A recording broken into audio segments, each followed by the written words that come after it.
What's up, you guys? It's Steve here, and fourth federal level stimulus checks. They are back on the table. That is right. The past couple days, we've been hearing that Congress, lawmakers, economists are saying that we need this with the increased gas prices, and that's not all. States are saying that they're going to start passing more stimulus checks to combat gas prices as well. And also we're hearing about more tax breaks, legislation coming out from members of Congress proposing more stimulus checks. And this is your Build Back Better stimulus package and stimulus check update. And take a look, you guys, just in the past 24 hours. Here's a couple of articles that have come out. High gas prices prompt calls for tax breaks and stimulus checks. Here's another one, gas stimulus check 2022. How are the states planning to reduce inflation? All you need to know. And we're hearing more states are getting on board.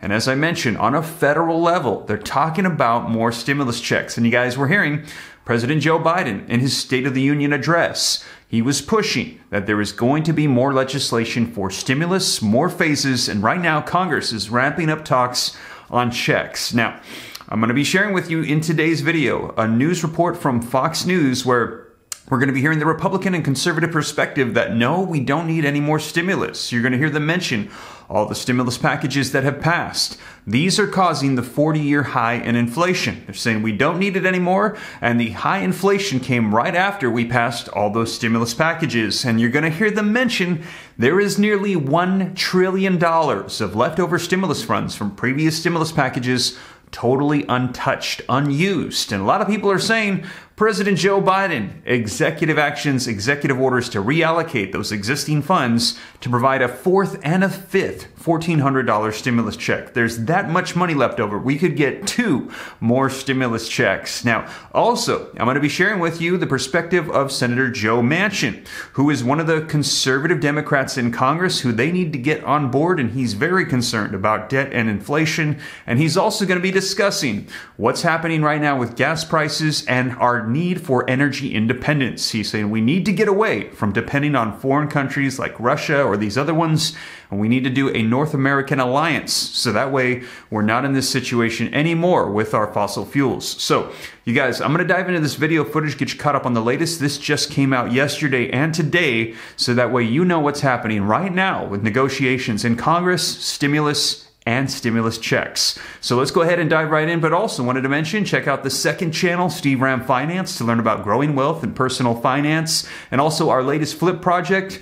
But now let's go ahead and get you caught up on stimulus. And let's go ahead and dive right in. But before we do, if you could do me a quick favor, just takes a second. If you appreciate the updates, don't forget, smash that like button for the YouTube algorithm. I appreciate it. It helps me out a ton. Thank you so much. Also, leave your comments. Share this out if you think it's going to help out other people. If this is your first time here and you want to stay up to date, totally free to come join the Ram fam. All you got to do is hit the subscribe button, turn on that notification bell. And if you got any specific questions for me, I'm easy to get a hold of directly. Hop onto Instagram, shoot me a DM at SteveRam3. But with that being said, you guys, let's go ahead and dive right in, and let's start off with this Fox interview and hear the perspective of Republicans and conservatives on stimulus, even though Democrats, which control all of Congress, are saying full speed ahead, we are pushing for more stimulus. Let's go ahead and take a look. Well, President Biden is still playing the blame game on inflation and why prices continue to skyrocket. Watch. Because of the pandemic, we had significant disruptions in the supply chain. Second big reason for inflation is Vladimir Putin.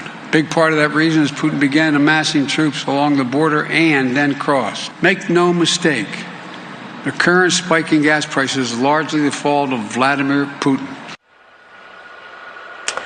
Joining me right now is Arkansas Congressman French Hill. He is a member of the Financial Services Committee. Congressman, it's great to have you today. Thanks very much. Do you agree with that? I mean, President Biden has been trying to sell his Build Back Better plan for about a year after that $1.9 trillion spending plan. You look at where inflation started spiking. It was after the COVID relief package. What do you say?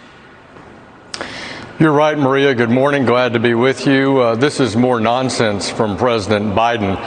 The origins of this overwhelming 40-year high in consumer inflation and in producer inflation as a result of three things. First, an overly accommodative monetary policy that started in the pandemic 2 years ago, but we never tapered after people got back to work and reopened the economy in the fall of 2020. We kept buying treasuries, we kept interest rates at zero. Secondly, Biden's terrible fiscal policies, which is just how much borrowed money can we spend for untargeted issues. So think about it. We did $5 to $6 trillion in the CARES Act in 2020. We had $1 trillion not spent, and then Joe Biden has spent $2 trillion in American Rescue, $2 trillion in infrastructure, and proposes to spend $5 trillion more. No wonder we don't have raging, out of control inflation on top of those supply chain issues he notes. I mean, is there anything you can do about it? Joe Manchin was one of the senators that stopped any more spending. Does this administration want to continue to try to push through portions of the Build Back Better plan, even with 40-year high inflation? Of course. He spent most of his State of the Union speech talking about Build Back America Better. Right. We changed the name, and it's the same old junk that Congress doesn't support. He needs to work with Republicans on unleashing American energy, get our prices down here, and help our allies in Europe. Yeah, it's a great point. Let me get your take, Congressman, on this no vote for Biden's top banking regulator nominee. Senator Joe Manchin yesterday confirming he's a no vote for the Fed's top banking regulator nominee, Sarah Bloom Raskin, writing this: the Federal Reserve Board is not an institution that should should politicize its critical decisions. Democrats now need the support of at least one Republican to confirm her. Congressman, do you think she's going to get it? I don't. I saw late yesterday where I believe Susan Collins has also agreed that she does not support the nomination for the Fed. And look, this is a very tough position the Fed's in. We need people who are focused on price stability, and experienced people have that as the core mission. I believe that the Fed is getting ready to enter a very touchy phase. And we need people who are nominated who believe in price stability and not politicizing the Fed and having it going off fighting climate change or racial inequity. So there you have it, you guys. Let me know your thoughts in the comments down below, as they said that we cannot pass any more spending. It's been out of control. This is causing the 40-year high in inflation. Do you believe that? Let me know your thoughts in the comments down below. They said that it came right after all of that spending. We have some data that has come out, though, that is suggesting that if we pass more stimulus checks, stimulus provisions, that the increase to inflation is going to be significantly small, less than 1/3%. Now, do you agree with that data? Or do you feel like the proof's in the pudding? We passed stimulus and now we're at a 40-year high of inflation. Also, that data they're saying suggests that it's not just stimulus, that it's a combination of stimulus, supply chain issues, lack of demand that's happened from the pandemic, and then this whiplash effect with supply and demand. Let me know your thoughts, you guys, and also the Russia and Ukraine war that's happening right now. And you heard them mention, Joe Manchin talking about energy and some of the issues that we're having. He actually had an interview that just came out. Let's take a look at what he had to say, and he's going to be discussing how we need to become independent, and that will help us avoid what we're experiencing right now with increased gas prices, which is the primary reason why we're seeing stimulus checks back on the table and being discussed, because they're saying these prices are going up and we can't stop them. Even though the oil prices are starting to go down, we can't stop what's happening. We need to become independent. Take a look, you guys. Let me know your thoughts in the comments down below.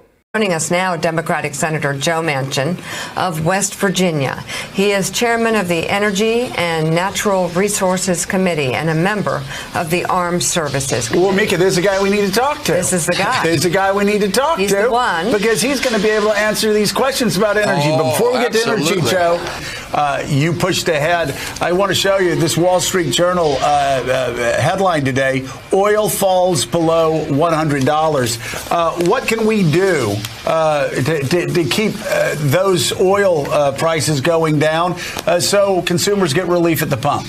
Joe, let's look at the reality of the world we live in today, what's happened, okay? First of all, this is a Putin war, and he has weaponized energy, and he uses it against Europe. Europe made some decisions that had not been good for them.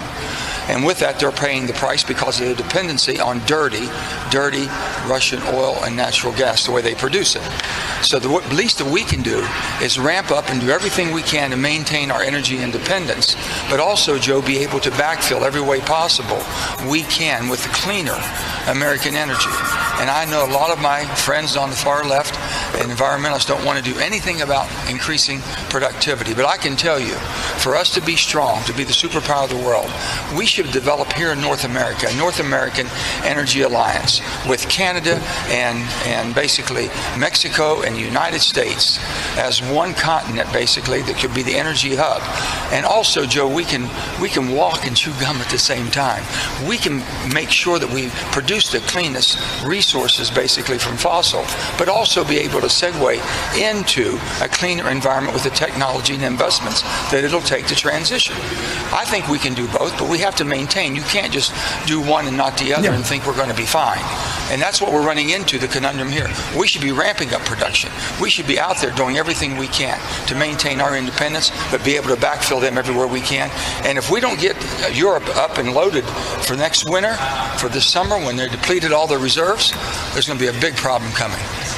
So, Joe, what you're talking about, just again, I keep talking about context. What you're talking about is what Barack Obama talked about when he was president of the United States. He said we needed an all of the above approach. And that's where we're going to transition to alternative energy sources. But while we're doing that, we have to worry about today.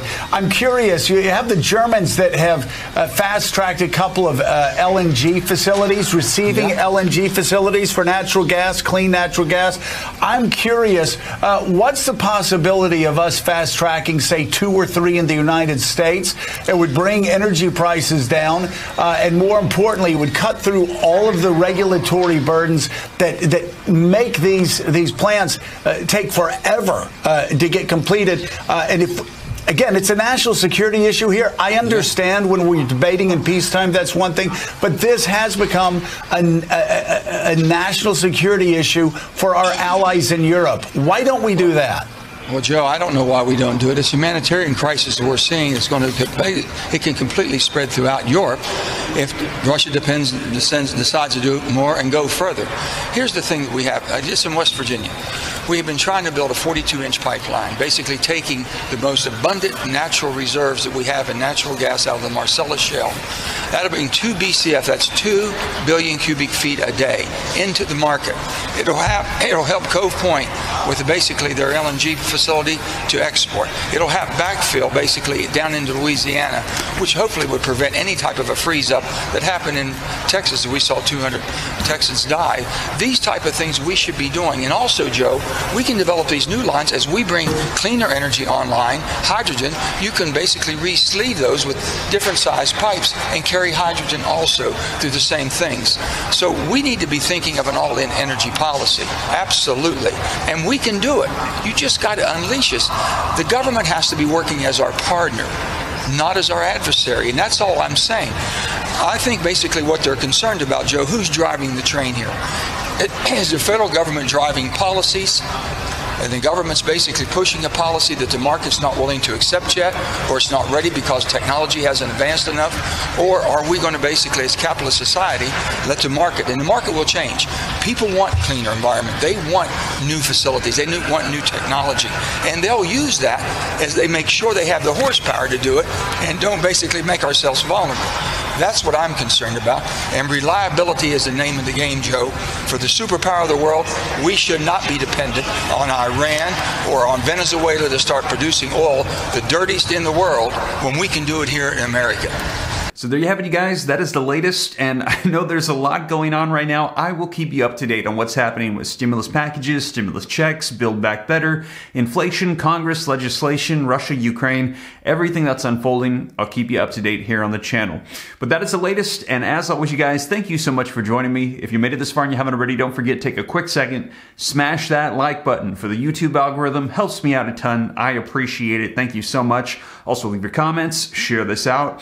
If this is your first time here and you'd like to stay up to date, totally free to come join the Ram fam. I'll let you know everything going on. All you got to do is hit that subscribe button, turn on that notification bell. And if you got any specific questions for me, shoot them to me in the DM on Instagram at SteveRam3, and consider joining my second channel, Steve Ram Finance, to learn about growing wealth and personal finance. But with that being said, you guys, thank you so much for joining me, and I will catch you in the next one. Take care. God bless. This is Steve.